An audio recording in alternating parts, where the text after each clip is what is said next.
Well, good morning, and thanks for joining us for this week's panel conversation. I'm really excited about today's panel. We've gathered 3 leaders in local law enforcement, and they're going to be sharing their perspectives about how to understand resident needs and priorities, how they're engaging with the people that they serve in providing public safety to their communities. And I'm really looking forward to the conversation. My name is Matt Fulton. I'm the Vice President for National Engagement with a company called Polco. Polco is a company that helps communities with engagement and tracking performance. You know, with all of the stuff going on impacting law enforcement, it's really important to just understand where residents are, what their perspectives are, where their expectations lie, and just build that quality of life that all of us want in our communities. And so we are hoping today that you'll be able to pull an idea, gain a new perspective, learn about a new solution and a new approach, and just take away something that can help you in the work that you're doing. And I really appreciate the panelists joining us today. Here's kind of the format for the way that the day will run. I'll do some quick introductions of the panel, and I'll let them introduce themselves a little bit. And then we'll kick into the panel questions. I have 3 questions that I'm going to pose to each of the panelists and get their response. And then we'll just kind of follow up and wrap it up after that. Generally, these sessions are about an hour in length. And if that's okay, let's just kind of jump into it. Our first panelist is Todd Gibson, who is the Chief of Police in Moore, Oklahoma, and he's been the chief since 2020. He served as a sheriff, an elected sheriff in Cleveland County for the 3 years before getting into Moore. Chief Gibson actually started his career with the War Acres Police Department in the 1990s before joining the Norman Police Department, where he was in Norman for 18 years, retiring from the force as a captain. He had a lot of activities and responsibilities in Norman, including a lot of significant capital renovations and serving as commander, incident commander for a couple of natural disasters. I think there were a couple of tornadoes. And actually oversaw 5 officer-involved shooting investigations. So a lot of big stuff. Todd's received the Norman Police Supervisor of the Year Award, as well as he's a 2-time winner of the War Acres Officer of the Year recognition.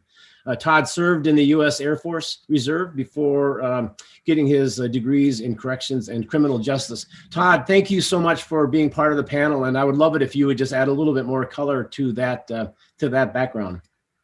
Well, thank you so much for having me. It's a great opportunity. I love interaction and getting to know how things work in different parts of the country and see the differences, but also celebrate the similarities, because one thing I've learned over 25 years of policing is that police work is the same, no matter what the name of the state or the size of the city.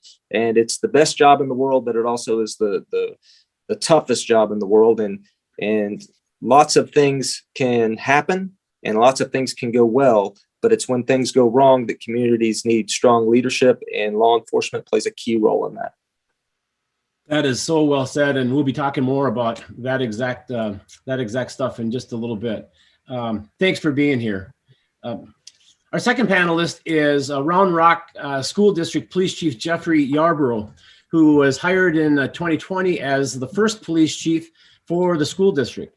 The Round Rock district is actually a huge district. It serves over 51,000 students, 7,000 staff, and has 57 campuses throughout a bunch of cities, Round Rock, Austin, and in both Williamson and Travis counties. Chief Yarbrough is a 26-year police veteran and holds a bachelor's degree in criminal justice, as well as a master's degree in educational human resource development. Jeff has served as police chief for a municipality and with another school district. So he's got an expansive background and career experience. Chief Yarbrough developed the 4 pillars of school policing model that is a transformative and postmodern policing blueprint built on safety and security, behavioral health, equity, and student advocacy. Chief, thank you so much for joining us, and I'd love for you to share a little bit more about your background. Well, thank you so much, Matt, for having me, and I'm honored and humbled to be joined in this presentation by Todd and Chief Brinkley as well. I'm very fortunate to be a career police officer, but I'm also the son of a police officer. My dad's a constable here in East Texas, in Texas. So I'm very proud of that. My brother's a chief of police as well. So we are a family of public servants, and I'm very honored to do that. And through my career, I've had the opportunity to serve as a chief of police of a municipality. I was also an assistant city manager.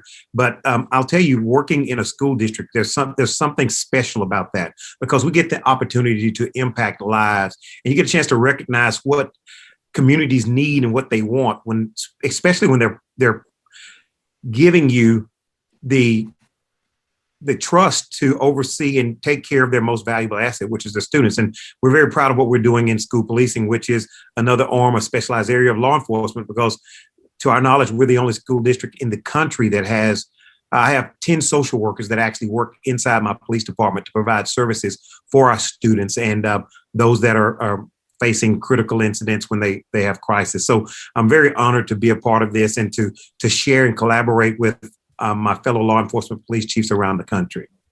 Yeah, thanks, Chief. And I'll share some data in just a couple of minutes, which will underscore the importance of the work that you do in a school district, because you're right, it is such an important role that you play. Thank you for being here. I'm very happy to introduce Chief Jeff Brinkley. Jeff and I actually met each other last week, and he was spontaneous enough to jump into this panel conversation. So Jeff, first of all, thank you for doing that. And I really enjoyed getting to know you a little bit in Orlando last week. Jeff is the police chief in the city of Mason City. He started his career back in 1995 as a patrol officer with the University of Northern Iowa. And then he was in Ames in 1996 and served in a wide variety of assignments as a patrol officer, drug task officer, sergeant, and lieutenant. He's been in Mason City now since 2016 as the police chief. He's a graduate of the FBI National Academy and the Police Executive Research Forum Senior Management Institute for Police. Jeff and I actually met at the FBI training session last week. He's a member of their National Academy Associates and is also an Iowa chapter past president. He does a little teaching. He's an associate teaching professor at Iowa State University in the Department of Sociology and Criminal Justice, where he teaches police and society and contemporary issues in policing. Jeff, thank you for jumping in for today's panel, and would love for you to just give us a little bit more about your background. Yeah, thanks, man. I appreciate the invite, and likewise appreciate the chance to meet you and learn more about POCO last week down in Orlando. I think, community engagement is the part about policing I think that makes me the most excited. I think it is probably one of the most challenging things facing us right now in terms of, continuing to maintain our communities and our public's trust. And so I think, being able to get out in front of it, we're a smaller community, we're 28,000 people. And so we do that every day because our officers are from the area and they are woven into the fabric of our community. And so, our officers out in the community every day because people, even when they're not in uniform, know that they're a law enforcement officer, and they ask questions about what we do in the community and what happens at different events. And so I really think that's a valuable tool and a resource for us as an agency. We have to continue to cultivate that as we go out and continue to police our community in a way that they want to be policed. That's great. I'm really excited about this panel. You all bring a breadth of just excellent experience and a variety of experiences. Chief Yarbrough, I appreciate your assistant city manager background, so I applaud you for that. So let's kind of kick into the discussion. The topic today is putting police needs and expectations into a community context. I was a city manager for over 30 years, mostly in the Twin Cities area of Minnesota, and I got to say that I always had the highest respect for the police work, and I honestly think that police safety and the work that police departments do is one of the most critical things that a community does, because as you start to think about why somebody would invest their lives, their money, their time in a community, it really is going to be dependent upon the environment that they're going to find themselves in. And the work that law enforcement officers do in preserving and building that public safety aspect is such a critical role that every community needs. And so I truly applaud the work that you do as leaders in your department. And honestly, if you think about it, people's expectations, they kind of take it for granted that you're going to do the work that you do. And then when an emergency happens, then you really have to deal with the storm and all of the civil unrest and all of the things that happened. And of course, over the last couple of years, we've seen great examples of that playing out in all of our communities. The reality is too that when mistakes are made, it has generational impacts on a community, and it takes a long time to recover. And so the pressure is really high, the expectations are really high on the work that you do, and but that even with that, it's really important to incorporate the views and needs and expectations that the stakeholders in the community have in dealing with public safety aspects. And so the conversation today is really going to be based around that. We have a survey that we have conducted. It's a relatively new survey. It's called the National Police Services Survey. We've administered 2 national administrations of this survey, and the survey is really intended to get resident perspectives around local police services that they receive, as well as understanding where their expectations are, what are their needs, what has been their experience when they have had interactions with law enforcement officers. It's a truly outstanding survey because we have information that we can benchmark communities relative to each other. And we administered a national survey in 2018, pre-COVID and pre-George Floyd. And then we then also administered it in 2020.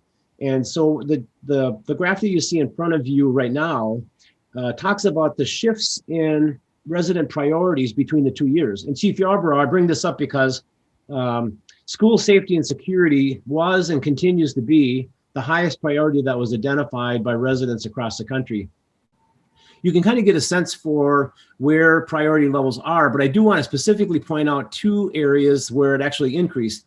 And that's in that area of where there's a desire for a greater connection between local law enforcement agencies and residents of the community. The ability and the intent and basically the interest in working closer together on doing some of the community solving problem solving actually elevated in priority, which may not be that surprising. I think, our research has shown that during the pandemic, trust in local government actually rose. We know the levels of engagement rose, and that I think is just simply because local governments and agencies that you all lead kind of stepped up to the plate and helped residents kind of get over the fear and all of the disruption that happened in everyone's lives as we all kind of went through the COVID and pandemic over the last 15 months. Of course, the civil unrest and all of the political divisions creates kind of a unique challenge for all of us. And so I'm really interested in learning a little bit more about how you are all dealing with that in your environments and the communities that you serve. So there are 3 questions that I want to pose to each of you. What role should the community play in guiding or influencing the delivery of local police services? What strategies to use for actually managing those expectations? It's one thing to understand what they are. It's the next thing to kind of manage how well or how your ability to actually deliver those services. And then what tools and methods are you using to understand those expectations and priorities? And particularly, if there's anything that you can share about how you're reaching those hard to reach populations in your community, I'd really appreciate hearing about that a little bit. So if you're okay with it, let's just kind of jump into the question. And Chief Gibson, I'd like to start with you. Chief Gibson, can you talk about the role that the community should play in guiding or influencing the delivery of police services in Moore? Oops, I'm sorry, Todd. You're on mute, Todd. Sorry about that. Absolutely. I would say whether it's Moore or whether it's law enforcement in general, the role of the community has been long understood in law enforcement to be a critical aspect of how we offer up policing. And you can look back to Sir Robert Peel's principles on policing and how they reflect the community engagement into what we do. And so there are certain community expectations that the city of Moore provides and has for their police service that might be different from, say, Chief Brinkley's community there in Iowa. But in large, we enforce and we police in a mechanism or in a manner in which our community expects us to, and they direct us to. We take our direction and our guidance from our community, and that's how it should be. Sometimes law enforcement gets frustrated with this component. And I can think back to my early days where people didn't care for the term being a servant to the community. But now that's exactly what we're targeting. That's exactly what we're recruiting. And that's exactly what we're looking for, is somebody that has the ability to enforce laws, but really has the heart of a servant and impacting their community. And so the way the needs of our community are dictated by our community, which also in turn dictates our policing methods. Todd, excuse me, Todd, is there a lot of involvement in the community right now? Or I'm thinking about if you've got your strategic planning or some of those kind of formal processes, do you involve the community in any kind of a more formal way that has helped you?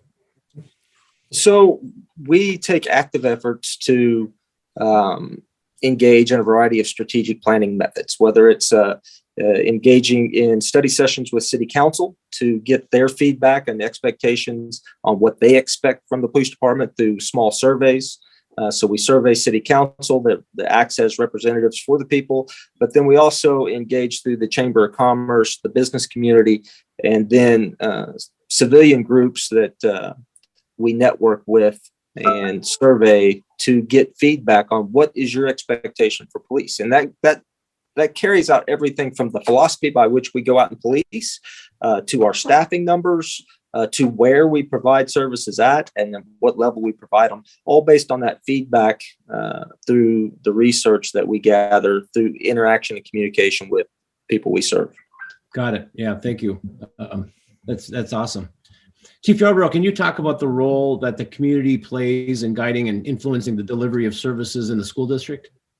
Yes, absolutely. The community plays a tremendous role because, and when you think about it fundamentally, when you hear that we're public servants, well, public servants serve the public, and our school district, our students, our community, they are our consumers. And for example, you have successful businesses. Some of the things that they've done is they've engaged in what's called consumer research to identify what preferences and attitudes and motivations that exist for consumers. Because like in our school district, when we started the department, our community told us what they liked and disliked. They told us what they wanted and what they needed. And so it goes back to what I was speaking about, the consumer research. And we must be willing to be responsive and to listen and be willing to change to meet those needs. From when we started our department here in Round Rock, they actually created a safety and security task force back in 2017. And that task force met for several years. And they looked at options and alternatives, what they felt would be the best solution, long-term solution for safety and security for Round Rock ISD. And when I was fortunate, they had a national search for chief of police, and I was very fortunate to be selected. And I built my model, the school policing model, based upon some of the needs and the suggestions that the community wanted. And although I'm speaking about it, it's not like it was rosy and a smooth path, because it got very contentious throughout the years to the point to where some people no longer wanted to participate. And I think when you look at passions, when people have, and they have expectations and they want to give their input, sometimes it can be misinterpreted as if they're angry when they're really not. They're passionate because, again, they're trusting us with their most valuable asset. And we as law enforcement, I don't know about other states, but I know in Texas, sometimes we are trained to be the fixer of everything. We're trained to be those that have a mindset and an idea about certain things, and we don't really feel like anyone else's decision is better than what we feel. And there's a theory called conceptual change.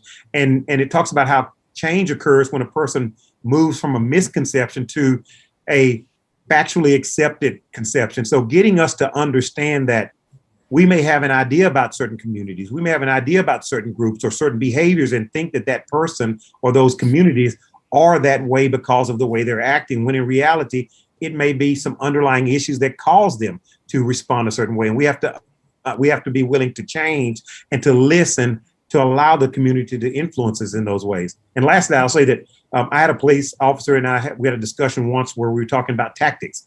And he said, well, you can't police Compton the way you police Beverly Hills. You're going to have to be a little bit rougher and a little bit tougher. And so my response was, well, you can't police Beverly Hills the way you police Compton, because no one size fits all. You have to recognize what the community wants and what the community needs. And that comes from giving them that opportunity and that platform to influence how local police services are provided. Yeah, thanks. Those are great comments and great perspectives. Yeah, and you're in such a unique role because as the inaugural police chief, I suspect that your department was actually developed out of the work that the Safety Security Task Force went through, and that I'm sure incorporated a lot of resident input on what should the department do, what responsibilities would you have, how would it be shaped, all of those kinds of things. Has that process, and over the course of your year of now experience, has that process kind of fallen into kind of a strategic approach? Or what would you say about that? I would say that our approach from the law enforcement perspective has to be deliberate. It has to be an approach that recognizes that there was a roadway or a platform that was laid out that of expectations. Now, we are the subject matter experts and we know how we can align, but we have to have that as much as possible, that seamless integration, which requires the input, because the community is going to grade us based upon what they asked for.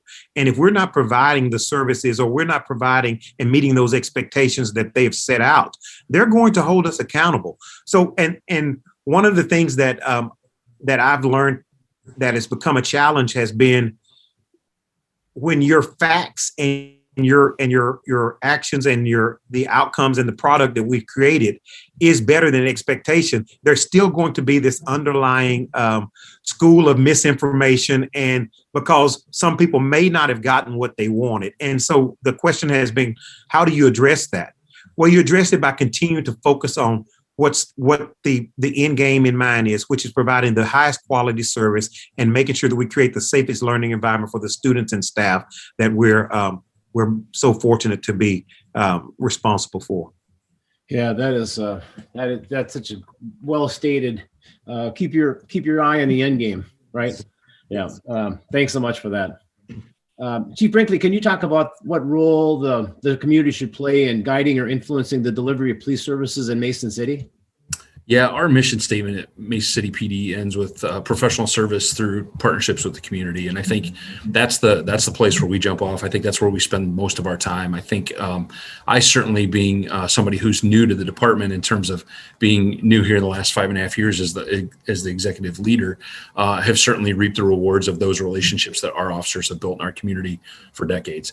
And so as we have things that boil up sometimes in the context of the last 15 or 16 months related to potential civil unrest or crime and disorder in the community, we've got those networks already built with decision makers and some of the patriarchs and matriarchs of some of the organizations in our community who are able to influence the outcomes of some of those events and sometimes prevent them before they happen. And so we've certainly taken advantage of some of that. I think also, with having Chief Yarbrough here from a school district perspective, we've got a great partnership with our local school. We've had a couple of threat incidents where we've responded publicly to that in partnership and in lockstep with the school in terms of helping to reiterate that we're there, getting feedback from the school, working cooperatively in unified command to answer those questions and to solve those problems, to make sure that that environment is safe for our students. And so I think we've worked really hard at that without any formal channels, survey tools, those kinds of things, to build those informal conversations that happen in our community every day that help to give the feedback to me as the chief and the rest of us as the police department in terms of the community expectations for how we do our job. Jeff, did you experience what our research has shown, and that relative to the increase in engagement over the past year? What's your perspective on that? I think people are absolutely paying more attention to what we do. I think we've seen I wouldn't call it a significant jump, but definitely a jump in our social media following in terms of people looking to get information straight from us. Our community was way out ahead of COVID, thanks to our local Department of Public Health at the county level. And so I'm with you. I think that our city was reflected very positively in that discussion and trying to put out good information to our community about how to keep yourself safe and then to keep our community safe in turn. And so I think, yes, locally that engagement piece has worked out very well for us. Okay. Yeah. Thanks for sharing that. Let's shift on to the second question. And Chief Yarbrough, I'd like to start with you on this one. Can you talk about the strategies you're using for actually managing community expectations? You know, in a new department, people have a lot of expectations on you that you're needing to meet. And how do you go about managing what you can deliver relative to what people are expecting? Well, I go by managing it primarily by staying focused on what the basic understanding is, that the community trusts us with their most valuable assets, their children. But they also, you know, when you not only in school district police departments, but in municipalities like my fellow chiefs serve in, they not only trust us with their children, they trust us with their families, they trust us with their mothers, their fathers, themselves.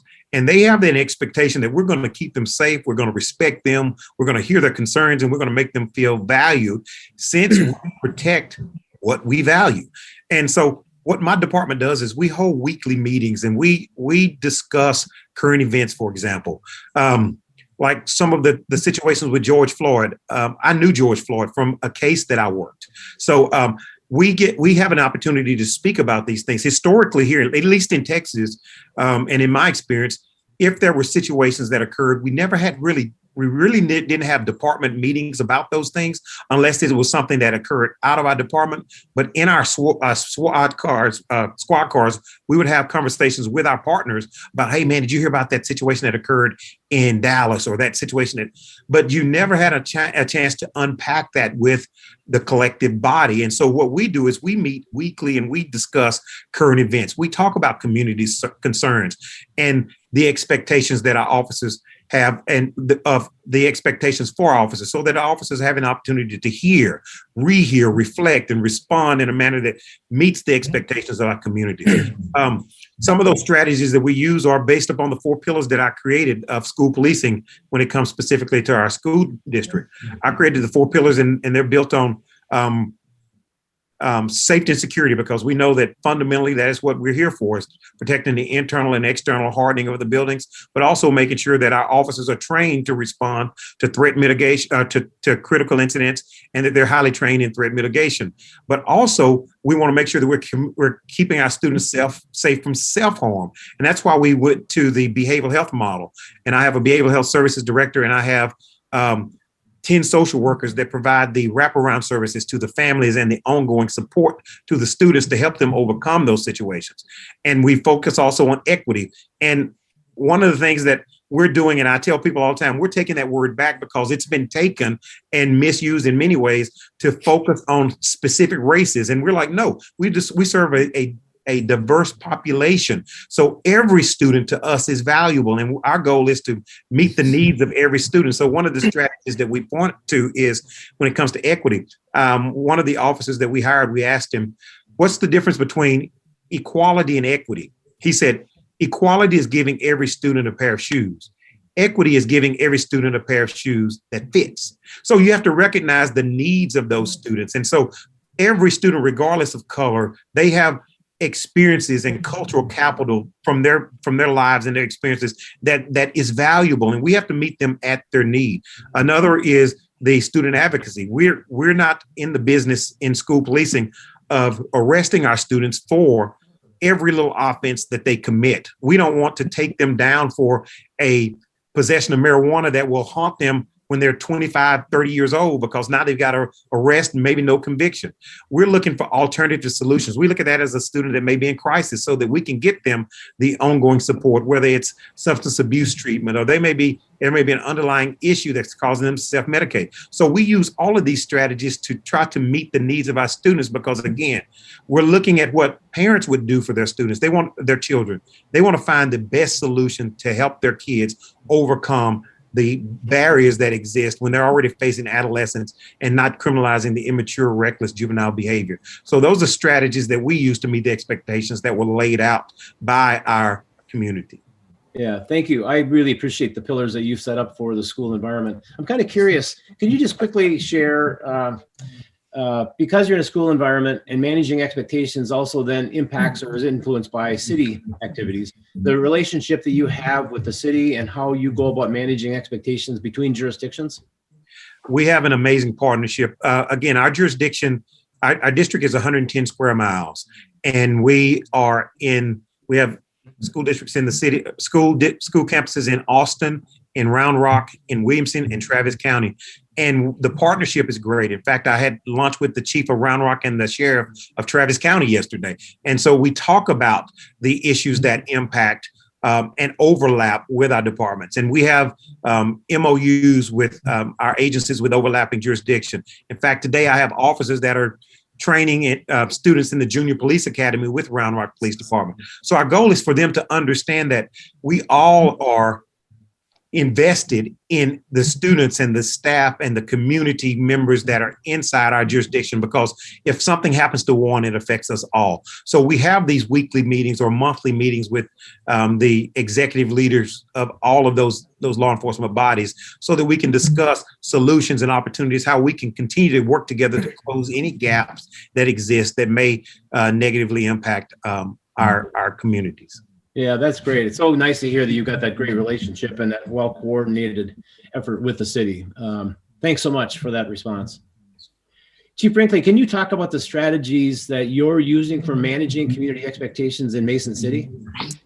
Yeah, we, since I've been here, I think, when you sit down in the chair as the chief of police department, there are a couple things that worry you, right? It's, the decisions you make, but it's also the decisions that get made by the people that work for you.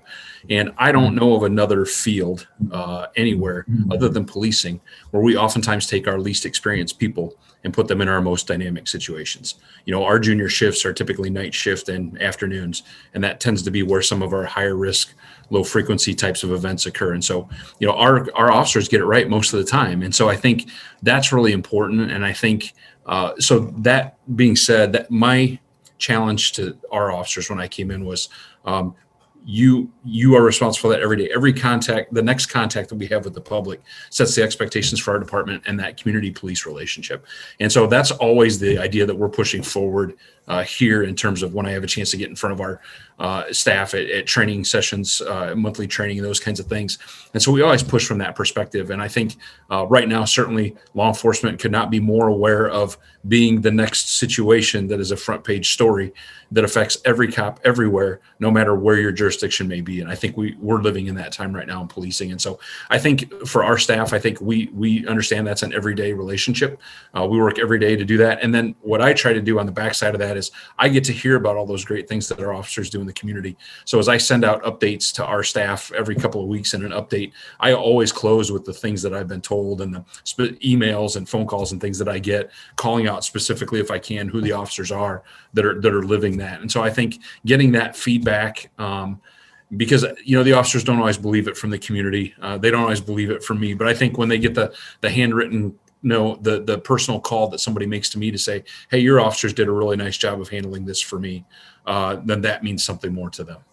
Yeah, that is absolutely so true. And, your officers are the people on the ground. Do you do a lot of work at the neighborhood level, and do you have officers assigned to certain segments of the community, or how do you deal with that? We don't. Our neighborhood association stuff, like a lot of communities around the country, has become less and less active through the years. I think for us as a society, particularly here in America, we don't know all our neighbors on our block like we used to. And so, some of that has broken down. But one of the places we've spent some time is with our school district. And we had an opportunity this last year to kick off a program we called Be That Kid. And the idea was to reinforce positive behavior and decisions at school that then carries over to being a good community member. And so we actually did a T-shirt incentive program where school staff wrote a positive referral for a student, gave that to the teacher that was running the program. At a ceremony later in the week, then they would be presented with a Be That Kid T-shirt that had our sponsorship and that kind of stuff on the back of it. But there was also a personal call home to a family member to tell them about that. And a lot of parents, it's the school calling right away, automatically assume that it's bad news, and it wasn't.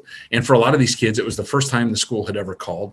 Their mom and dad were overjoyed to get this call. And it was cool hearing the feedback from the students about, we went out for dinner that night, or we went and got ice cream, and it was a special day. And so I got to go help hand out those T-shirts to the kids, partly because of COVID and not a lot of other people could get in the school, but I'd get to go hand out those T-shirts, and then I'd sit down with them at lunch and say, hey, tell me about this. What'd you do to get the shirt? And they beam and they're proud. And, I got caught doing something right. And the other cool part in the lunchroom was to see the kids kind of pull together and cheer for one another when they got their name called and their positive referral read in front of the class. And so we had a significant reduction in PBIS referrals at Lincoln Intermediate this year with that program. Now, it's not all that. COVID was a factor in that as well, but we had some very good data here as we jumped off with year one to indicate that this is a plan for the future, that as you talked about generations earlier, as you kick this thing off, we're trying to impact student and citizen resident behavior 10, 12, 20 years from now because of what we're doing in our intermediate. And so I think we're on the right track, and it's an exciting program to be rolling out. Congratulations, Jeff, on that program. I just think that is just an outstanding program. And, a lot of times during these panel conversations, I hear chiefs talk about the little touches and the little things that you do. You're impacting in a positive way a kid's life, but honestly, the community is hearing about that program. And so you are building on that kind of the culture of the community, the trust and the relationship, the positive aspects, way beyond the school district. And this is me as a city manager talking a little bit. I know that program benefits way beyond just the program and the personal benefit that it provides that kid. So I just think that's an outstanding program. And I really appreciate you sharing that, because there's a lot of folks that will benefit from hearing about that. You bet. Thanks. Chief Gibson, can you talk about the strategies that you're using for managing community expectations and more? Well, I think that in law enforcement, there's lots of different strategies that we employ, whether it's to address community problems, but most specifically community expectation. And we talk a lot about transparency. We talk a lot about empowerment, engagement, communication, and those kind of words that we use in mission statements. We use them on social media platforms, and we really seek to over-communicate and go out and build on that trust and legitimacy. There was a time when law enforcement stood alone as a trustworthy entity in most parts of their community, but we can't sit back and wait for our community to come to us. We have to be proactive and go out to our community. But throughout those strategies, you can really break it down to something as simple as law enforcement and the members of your organization need to be intimately engaged and entwined and connected with the community. And that's through a variety of different things, whether, as you discussed earlier, homeowners association meetings, but local nonprofits. I encourage members of the police department to get on a nonprofit board, and we give them duty time to participate on nonprofits. And you say, well, why would you give a police officer duty time to participate on a board for a nonprofit? Well, because it helps them engage with the community, know the community needs, know the community expectations, and know the resources that are not only available to them, but also available to the community that they serve. And it also works as a great tool in leadership development, because you get to see the inner workings of budget, you get to see the inner workings of employee management and different aspects like that. But most importantly, those nonprofits, those chambers of commerce events, those other community involvement activities, where it's important for me as the chief to be involved, but it's important for the entire organization at all levels to be involved in that as well, because it gives people their police officer. And oftentimes a community is made up of members, and those individual members will create or draft their entire view, the entire reputation of a police department based off of one interaction with one police officer. And so we want to make sure that we get as many touches in a positive manner, building on that trust and legitimacy, building on that relationship within our community. And then for me as a chief executive, one of the most important things I can do is create a positive culture inside the police department where our staff is focused on value creation, not only internally, but externally as well. Todd, I think that is just outstanding. I totally resonate with that. Congratulations on engaging your officers in those community partners, because you're right. They get to meet them as a person. They get to know them as an individual. You benefit your officers and leadership. What a great approach! Congratulations on doing that. Did you notice any increase or change in engagement levels or the ways that people engaged during the pandemic over the last year?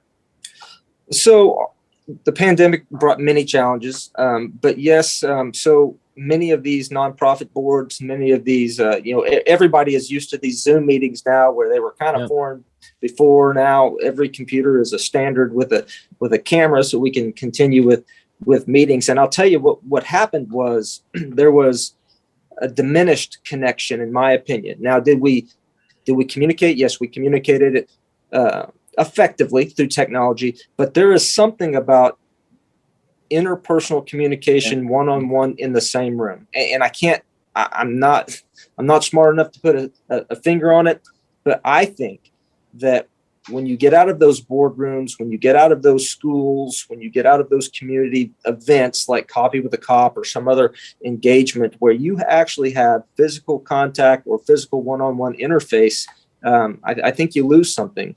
You lose something as a community, and you lose something as a police department. So right now in Oklahoma, our COVID numbers are really well, and a lot of our restrictions are very lax, and we're trying to make up on lost time. Yeah, well, congratulations on taking that effort and setting that program up, because I think you're really onto it. That's a great idea that others will really benefit from. Thanks for sharing that. Let's shift on to the final question. And Chief Brinkley, I'd like to start with you. Chief Brinkley, can you talk about the tools and the methods you're using for understanding resident expectations and priorities, and what you use to help kind of assess your performance as a department? Yeah, we have an active community policing advisory board here in Mason City that is comprised of people who have completed our community or our Citizens Police Academy. And so they routinely help us organize National Night Out and some other events during the year to help provide some educational opportunities for residents and to get some engagement from the community as well at those events where we often have officers staffed or staged as part of the production of that event. I think the other side of it is I've started to reach out to in our community to form a group of people of color who are going to help advise me on some of our policy related items, but also to help build a grassroots education process for our community about their own experience right here in Mason City, and to help bring to life, I think, the challenges that we know are part of that help to make us a better community and that help to make us be more diverse and inclusive. And so I think we're at the beginning stages of that, but I think that's the next piece of the conversation that brings more people to the table, that gives us better feedback about what we can do better in the future. That's great. Jeff, have you had a lot of citizen academies over the years, and are there any suggested ways that you would offer up for how you benefit from kind of having this built-in alumni club for the department? We haven't run one for about 3 years, partly because of lack of interest. But this group has banded together and done a great job of keeping moving. I think they're a great side fundraising arm for some of your community projects and those kinds of things. They go out and look for local grant opportunities on some fundraiser opportunities in order to support bigger events for us, like National Night Out and some of those things that we couldn't always do on our own. And so I think it's a great, if you have a police department that runs a CPA and wants to set up something, I think it's a great way to have a group of advocates in the community who know your staff, who know you as the leader of the organization, and come to the table with all kinds of ideas, some more achievable than others, but they're willing to throw something at the wall and see what sticks in terms of trying to make community engagement be better. Yeah. And how often does your police advisory group meet? Every month. Oh, they do? Okay. Yeah. Yep. Been a pretty successful group in town? Yeah, they're 21 years in existence, I think, this year. Huh. Wow. That's great. And so, it's great to have a board like that of residents that can kind of help you keep your ears to the ground, understand what the issues are in the community and things that your department needs to be paying attention to. Glad that's been a good experience for you. So, yep. Thank you very much. Yeah. Chief Gibson, can you talk about the tools and methods that you're using in more for helping you to just know what resident expectations and priorities are, and for helping you kind of track your performance as a department? Absolutely. We can get really overwhelmed with the different activities that law enforcement could offer, and we can build our repertoire to 100 different things. But sometimes when we get that large, we start to do 100 things okay. And I'd prefer to scale down and maybe do 5 or 10 things really well. And so in saying that, I kind of always break it down into majors and minors. And when you look at our approach towards community strategies and answering this particular question, again, we have a great relationship with our Chamber of Commerce. That connects us to nearly 1,000 business entities within our community. And so we have a strong connection there. We participate with them. And then, as Chief Yarbrough said, one of our most valuable points within our community is the school system. That's where the children are. And we all know that as humans, and specifically as parents, if you want to connect to somebody, connect with their children, and they're going to take an active interest in you. And so we find our school system and our partnership with our school system to be a fantastic opportunity to not only engage with our community, but also to identify priorities to them and communicate with them from a parental standpoint, but also from a community standpoint as well. And then what I call cultural connection points. We have about a 10% Hispanic population in the city of Moore. That's a fairly significant number when you look at cities across the country, and it's a growing population in Moore.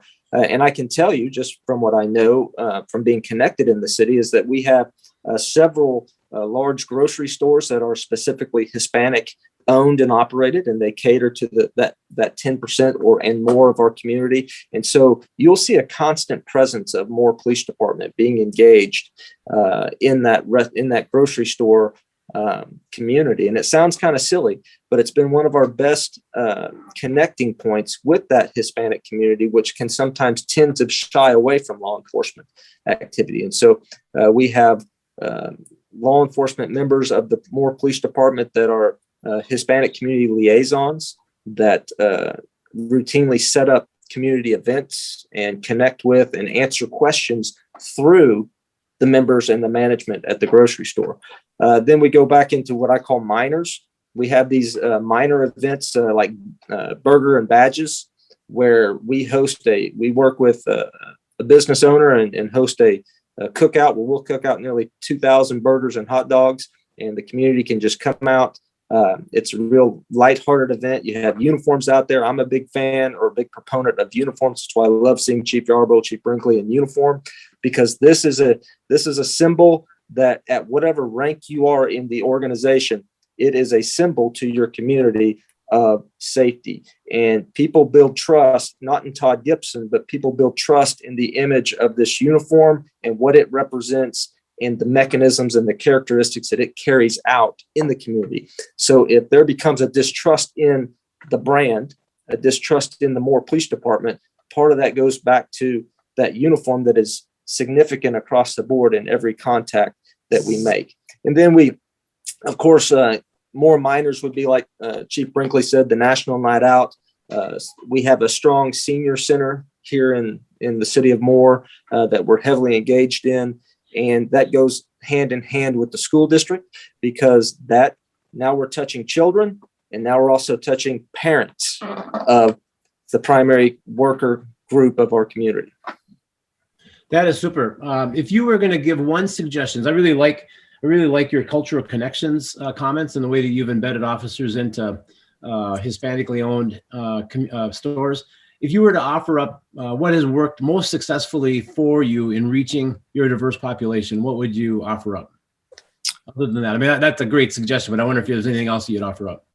Well, I think that that would be the primary success that we've had with touching our diverse community. However, I would say that you cannot rely on those officers alone. There is significance to the chief being in uniform, being engaged at these events. Now, obviously, our Hispanic liaison community officers, they are working to set the logistical side up. They're working to do a lot of the behind the scenes setup into the event. But on the day of the event, it is important for the chief to show up. It's not only important to staff members and to members of the police department, but it's absolutely important to the community that they see that the chief of police is actually out there on the Saturday or Sunday afternoon, taking their time to engage in an important part of the community. Yeah, and you're right. The way that your department and you personally present yourself to the community is so critical for setting that reputation and setting the tone. And so congratulations on all the things you're doing. It just sounds like you're doing. And sometimes we have to delegate out roles and responsibilities like that. But you have to be strategic and key on where you're going to show up and how you manage your time, because it is important when you show up. Yeah, very well said. Thank you so much for that. Chief Yarbrough, I'd like to hear what tools and methods you're using to understand the expectations of students and stakeholders, and helping you to kind of assess your performance as a department. I think one of the biggest tools and methods that I use is with speaking engagements. I love to meet with our community, whether it's via Zoom, whether it's in person now. I meet with and I speak at our pastors' luncheons. I speak at our PTAs, different PTA groups. I speak at Rotary. I speak at Chamber. And I want to meet with them primarily to restate and reaffirm who we are, why we do what we do, and to answer questions that they may have, because I want feedback. I want input. And I'm just going to say this, and I say it all the time in some of my meetings. I say, the customer's not always right, but neither are we.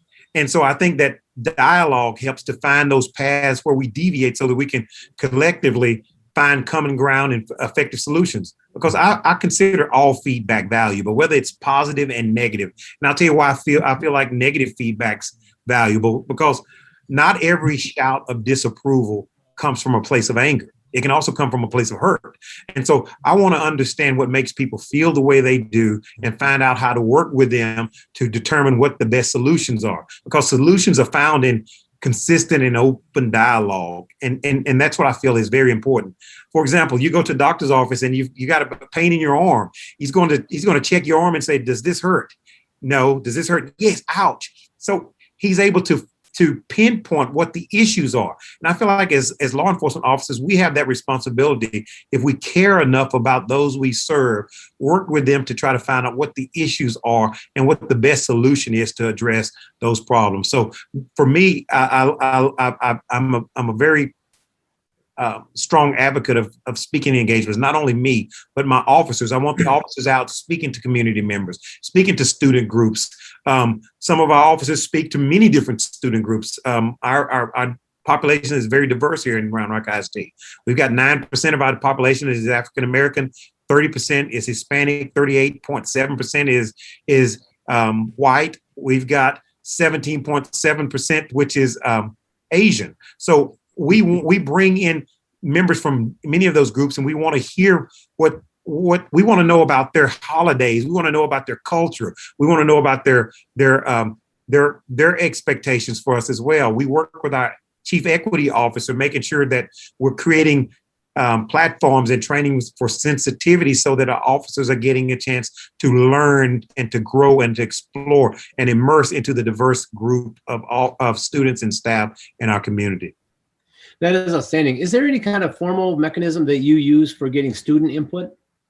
Yes, we actually have a portal that we use so that our students can send information to our officers. And also we have different safe places on our offices, on our campuses, where students, if they have a concern and they want to meet with officers, even if it's anonymous alerts, if there's a major issue. But if students just want to meet with officers alone and talk about concerns that they have, we have safe places where students use. And we're looking at building our department, our police department building, and not making it look like the traditional police department. We want it open and inviting to our students. If they want to come and sit in the foyer and do homework, they can do that. We want to make sure that because of the services that we'll provide there, having our social workers there, having our officers, having a safe place where students can hang out and see officers and interact and not feel like anytime you see an officer, there's a problem. Our goal is we're wanting to shed that image that historically has been put on officers. When you're in a grocery store, parent says, don't do anything or I'm gonna call that officer. You're gonna be in trouble. We're not the boogeyman, we're the superheroes. And we want them to think like that. Yeah, that's simply outstanding. Congratulations on that. Really like hearing all about that. So just great stuff. So thank you very much. Really appreciate it. Gentlemen, this has been wonderful. Great input, great perspectives, great solutions. I would offer up, I know Chief Brinkley, we're going to be losing you in a few minutes. I would love to offer up just the opportunity for you to bring up, any of you bring up anything else you'd like to share or questions for each other if you have anything. I think I would like to share that one of the best things I can do for the community is to take care of the officers that are inside the police department. I have a philosophy that my job as chief is to not only make them good police officers, but to make them good people. And if I can make them good people, good mothers, good fathers, good sons, good daughters that are healthy in both mind, body, and spirit, then they will go out and be a good police officer. So a large focus for me in leadership is leading them not only to be good police officers, but leading them, most importantly, to be good people. You know what? I'm glad you brought that up. With all of the civil unrest, law enforcement officers are getting the brunt of that. And so their mental health, their ability to just work through issues that they're contending with, I think is just a critical aspect. So thanks, Todd, for bringing that up. I really appreciate that. That is such an important aspect of being successful in a law enforcement agency. I appreciate that. Anyone else? Yeah, I think that was a very good, very great points, Todd. And again, we are the ones that, people don't understand. They forget many times that we do cry. We bleed when we cut or cut. We have feelings. And, one of the things that, he mentioned and made me think about is the peer support that we have inside our department to make sure that our officers have that option to where they can get some comfort when it comes to mental health. But I think at the end of the day, it's and both Chief Gibson and Chief Brinkley will tell you that, working the streets years ago, there were times when you'd wake up one morning and it's like, I feel like something bad's going to happen. But what do? You put on your badge, you put on your uniform, and you go to it anyway, because we have a commitment and, greater love that has no man than to lay down his life for a friend. And that's what we do. And again, I think that when I talked earlier about the speaking engagements, I wanted to let Chief Gibson know that I'll be speaking at the state conference in Oklahoma for the school board association next month. So I get an opportunity to come there. So I'm looking at that as an opportunity, not more than to share what we're doing, but to learn what others are doing and what they feel as well. So that if there are things that I'm missing here, I can learn in other places. And I think that it's important. And I applaud my colleagues and what they're doing as we work together to make things great in our communities and country. Well, that's great. Thank you for that. I mean, hopefully you guys will be able to meet each other. But let's just kind of wrap this up. Thank you for everything that you shared. I mean, you are all doing very cool and creative and innovative stuff. What really rang out to me in this conversation is the way that you've engaged with your community partners and embedded your departments in those relationships. I just think that is such a meaningful way for you to learn what's going on in the community, but more importantly, to build that trust factor, build that community trust, so that as you get into issues in your communities that need to have that community trust, you're building that as you go along. It's always better to build it when it's calm, and you'll have that trust available when the storm kind of hits. All of you are certainly engaged in those connections, appreciating the personal touch to that. I mean, COVID has really prevented us from maximizing that opportunity, but now that we're coming out of it, I'm excited to kind of see and hear and learn about how your communities are benefiting from it. Thanks for all of the perspectives that you shared and for all of your thoughts. Let me just kind of wrap this up. I will follow up and reach out to you and get you connected with each other so that you can connect and talk to each other if you have any follow-up questions. I do these panels every week. So if there's anybody or that you know of, Todd, you actually came through JD Younger, he recommended you as being on this panel. So I appreciate that. But I would love to have you share any other names that would be good for on this panel. In about a week, you'll start seeing your highlight segments on LinkedIn, and I'm really looking forward to it. This is going to be really good. All of your perspectives have been so super. There's going to be a lot of folks that are going to benefit from your thoughts. So thanks for sharing it on your personal networks. And then I'll connect with you as well to just get feedback. I always love to learn about how I can do this better. I get the benefit of meeting 3 leaders in law enforcement every week, and it was no exception today. I really valued getting a chance to talk to all of you and really appreciate you spending some time with me. So with that, I will just thank you and wish you the best in everything that you're doing and in all of the work that you're doing in building community quality of life. Thank you, Matt.